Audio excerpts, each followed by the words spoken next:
क्या आप अपनी लाइफ ट्रांसफॉर्म करना चाहते हैं? अपनी थिंकिंग चेंज करके अपनी लाइफ को मोर हैप्पी, जॉयफुल, ब्लिसफुल बनाना चाहते हैं? तो मेरी इस वीडियो को एंड तक देखें। आज मैं रिव्यू करूंगी इस बुक को, the power of now. I am sure बहुत सारे लोगों ने ये बातें सुनी हैं और कही हैं कि पावर ऑफ नाउ क्या है।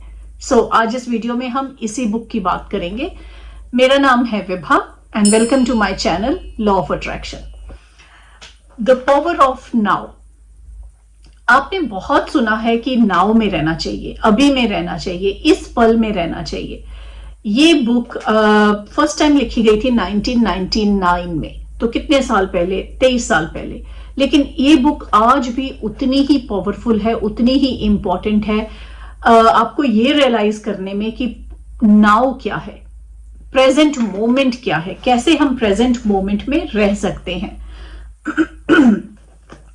आप ये बुक एक्चुअली क्वेश्चन आंसर्स के फॉर्म में है। इसमें इतने सारे क्वेश्चंस के आंसर्स करे गए हैं कि आपको अपने लाइफ के 95% और इवन 99% क्वेश्चंस के आंसर्स मिल जाएंगे कि कैसे लाइफ को जीना है, कैसे लाइफ को लिव करना है, कैसे इस लाइफ में आप अपनी थिंकिंग चेंज कर सकते हैं, कैसे एक्चुअली ये बुक एक स्पिरिचुअल अवेकनिंग की भी की तरह है कि आप कैसे एक कॉन्शियसनेस में जी सकते हैं, कैसे आप अवेयर हो सकते हैं। ये बुक देखने में बहुत छोटी लगती है, लेकिन मेरी एक रिकमेंडेशन है कि इस बुक को आप एक साथ ना पढ़ें, थोड़ा सा पढ़ के उस चीज को, क्योंकि इस बुक में पढ़ना तो आसान है, क्वेश्चन आंसर्स हैं, लेकिन इसको एक बुक की तरह ना पढ़ें, इसको एक नॉवल की तरह ना पढ़ें। इस बुक को एक बहुत ऐसी बुक के लिए पढ़ें कि छोटी छोटी, थोड़ी थोड़ी, 2-2, 3-3 पेज, 10 पेज पढ़ के आप उसको पहले डाइजेस्ट करें, अपनी लाइफ में उसको इंप्लीमेंट करें।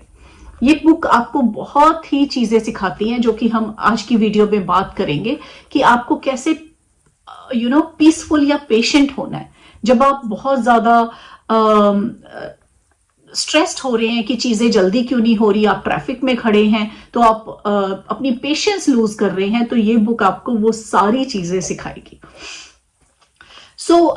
मुझे इस बुक से क्या क्या मिला, इस बुक में हम बातें की गई हैं एनलाइटनमेंट की, पेन, बॉडी पेन की, पेन बॉडी, ईगो, कैसे हमारी ईगो हमें बॉदर करती है, एक शैतान जो हमारे मन में है कि हमें डर है ये चीज करके, और अगर हम ये चीज नहीं करेंगे तो क्या क्या प्रॉब्लम्स आ जाएंगी। वो शैतान मन सोचता रहता है फ्यूचर के बारे में, और हम अपनी बॉडी की पेन, इमोशनल पेन चेंज भी कैसे कर सकते हैं, ऑल्टर कैसे कर सकते हैं। और एक जो बहुत इंपॉर्टेंट बात है जो कि टाइटल में भी है, नाउ। नाउ की इंपॉर्टेंस क्या है? जिसने अपने इस चीज को जीत लिया, नाउ का है NOW, और इसको अगर उल्टा पढ़ते हैं VON। जिस इंसान ने अपने इस थॉट को जीत लिया और इस थॉट में जीना शुरू कर दिया, द पावर ऑफ नाउ को समझ लिया, वो इंसान कुछ भी कर सकता है। नाउ, अगर आप नाउ में हैं तो आप जीत गए हैं, आप विन कर गए हैं, आप वन हो चुके हैं। तो इतना इंपॉर्टेंट है। और पास्ट में जो इंसान पास्ट के बारे में भी, या हम जब भी पास्ट के बारे में भी सोचते हैं, तो उसका मतलब क्या इसमें बताया गया कि आप जिस पास्ट के बारे में भी सोच रहे हैं वो भी उस समय, उस पल का नाउ था। ये बहुत एक सटल चीज है कि हम, कोई चीज पास्ट या फ्यूचर नहीं है, सिर्फ प्रेजेंट है।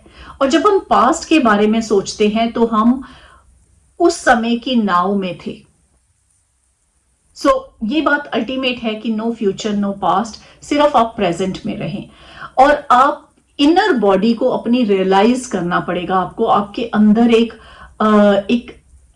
हम जो एक बॉडी देख रहे हैं, हम जो बोल रहे हैं, लेकिन हमारे अंदर एक सेल्फ है जो कि हैप्पीनेस चाहता है और जो हैप्पी है। उस इनर बॉडी को आपको रियलाइज करना पड़ेगा। जब आप ऐसी चीजें रियलाइज कर लेते हैं तो आप में बहुत सी पेशेंस आ जाती है। आप कहीं वेट कर रहे हैं, लॉन्ग क्यू में हैं, या आप ट्रैफिक में हैं, तो कैसे उसको ओवरकम करें, उस प्रेजेंट मोमेंट में रहें, उस प्रेजेंट मोमेंट के लिए थैंकफुल रहें। जब आप प्रेजेंट पे रहते हैं, जब आप अपने आसपास की चीजों के लिए अवेयर होते हैं और उन चीजों को ऐसे ही एक्सेप्ट करते हैं जैसे है, क्योंकि लाइफ में जो चीजें हैं वो परफेक्ट हैं।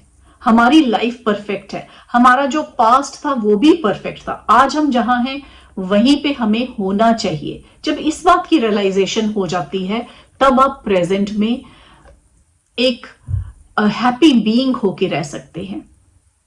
हर चीज को एक्सेप्ट करें अपने माइंड के फिल्टर्स को हटा के। तो मैं अब इस बुक के कुछ चैप्टर्स के टाइटल्स रीड करना चाहती हूं जो कि बहुत इंपॉर्टेंट है और आपकी पूरी लाइफ ट्रांसफॉर्म करने का पावर रखते हैं। फर्स्ट चैप्टर है इस बुक का, you are not your mind.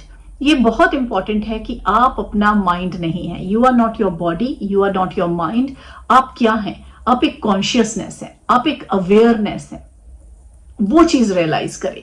Second chapter इस बुक का है, डिटेल में कहा गया है कॉन्शियसनेस का, the way out of pain, कि हम दर्द और फिजिकल दर्द सिर्फ नहीं, मेंटल और इमोशनल पेन से कैसे बाहर आएंगे अपनी कॉन्शियस रह के, अवेयर होके, प्रेजेंट में रह के। थर्ड चैप्टर बहुत इंपॉर्टेंट है, moving deeply into the now में, प्रेजेंट में। अगर नाउ में है तो आप हर मुसीबत को, हर ऑब्स्टेकल को जीत चुके हैं। नाउ का मतलब है one, that you have one the obstacles. Mind strategies for avoiding the now, sorry, mind की हमारी स्ट्रेटजीज क्या हम यूज करते हैं कि नाउ को हम अवॉइड कर रहे हैं, हम पास्ट में जा रहे हैं, हम फ्यूचर में जा रहे हैं। नेक्स्ट चैप्टर 5 है the state of presence, the inner body. Inner body बहुत एक इंपॉर्टेंट चीज है कि हमारे अंदर एक बीइंग है, हम एक स्पिरिचुअल बीइंग है। उस स्पिरिचुअल बीइंग को पहचाने। हम स्पिरिचुअल बीइंग इस बॉडी में आए हैं, इस ब्रह्मांड की जो चीजें हैं, जो मटेरियल चीजें हैं, उनको एक्सपीरियंस करने के लिए। Portals into the unmanifested. और चैप्टर 8 है एनलाइटेंड रिलेशनशिप्स। अपने रिलेशनशिप्स को कैसे आप, चाहे वो लव हेट रिलेशनशिप है या आप एडिक्टिव टू एनलाइटेंड रिलेशनशिप्स, ये सारा इसमें एक्सप्लेन किया गया है। Beyond happiness and unhappiness there is peace. Happiness या अनहैप्पीनेस दोनों एक अटैचमेंट्स है, उससे बियॉन्ड क्या है? पीस है। और the meaning of surrender, last chapter इतना ब्यूटीफुल है, chapter 10, the meaning of surrender. और इस बुक में मैं एक और चीज बताऊंगी आपको कि बहुत छोटे छोटे टास्क दिए गए हैं। अगर आप उन टास्क को आराम से बैठ के करें और समझें तो वो बहुत इंपॉर्टेंट टास्क है और आपकी लाइफ को बहुत चेंज कर सकते हैं। मैं इसमें एक छोटा सा पैराग्राफ पढ़ना चाहती हूँ, इनर बॉडी से connected, connecting with the inner body, जो बहुत इंपॉर्टेंट है, पेज 93 पे। Please try it now. You may find it helpful to close your eyes for this practice. Later on, when being in the body has become natural and easy, this will no longer be necessary. आप शुरू में आंखें बंद कर सकते हैं, लेकिन जब आपको ये चीज करने की हैबिट हो जाती है तो आपको आंखें क्लोज करने की भी जरूरत नहीं है. Direct your attention into the body. अपनी बॉडी पे लेके जाएं अटेंशन अपनी. Feel it from with in. अंदर से सोचें. Is it alive? क्या आपकी बॉडी जिंदा है? Is their life in your hands, arms, legs, feet? Is your abdomen, your chest, उसमें लाइफ है या नहीं है? जीवन है या नहीं है? आप में एनर्जी है या नहीं है? Can you feel the subtle energy field that pervades the entire body and gives vibrant life to every organ and every cell? क्या आप वो एक सटल एनर्जी को फील कर सकते हैं जो आपकी बॉडी और आपके ऑर्गन्स और आपके हर सेल को एनर्जी दे रही है? Can you feel it simultaneously in all parts of body as a single field of energy? आप सिर्फ हाथ में नहीं फील करें, वो एक ही एनर्जी है जिसकी ब्रांचेस हैं वो पूरी बॉडी में जा रही है. Keep focusing on the feeling of your inner body for few moments. Do not start to think about it. उसको सोचे नहीं, सिर्फ सोचें, सिर्फ फील करें. The more attention you give it, the clearer and stronger this feeling will become. जितनी आप उसको फोकस देंगे, आपका फोकस होना जरूरी है, उतनी ये आपको स्ट्रॉन्ग फील होगी. It will feel as if every cell is becoming more alive. And if you have a strong visual sense, you may get an image of your body becoming luminous. Oh my God, ये इतनी powerful line है. Although such an image can help you temporarily, pay more attention to the feeling than to any image that may arise. An image, no matter how beautiful or powerful, is already defined in form, so there is less scope for penetrating more deeply.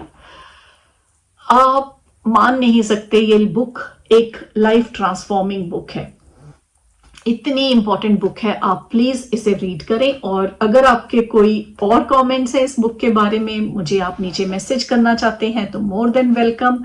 और it's a very powerful book. एक last line मैं इसमें पढ़ना चाहूंगी. इस book के ऊपर लिखी हुई है ओप्रा विनफ्रे की, and what she says, the power of now can transform your thinking, the result more Joy right now. इसी पल में, यही पल को जीना है, ना कोई पास्ट है ना कोई फ्यूचर है, इस पल में रहना है. तो अगर आपको मेरी ये वीडियो अच्छी लगी हो तो प्लीज लाइक एंड शेयर करें, और मेरे चैनल को प्लीज सब्सक्राइब करें, और मैं मिलूंगी आपको एक नई वीडियो में. Thank you so much.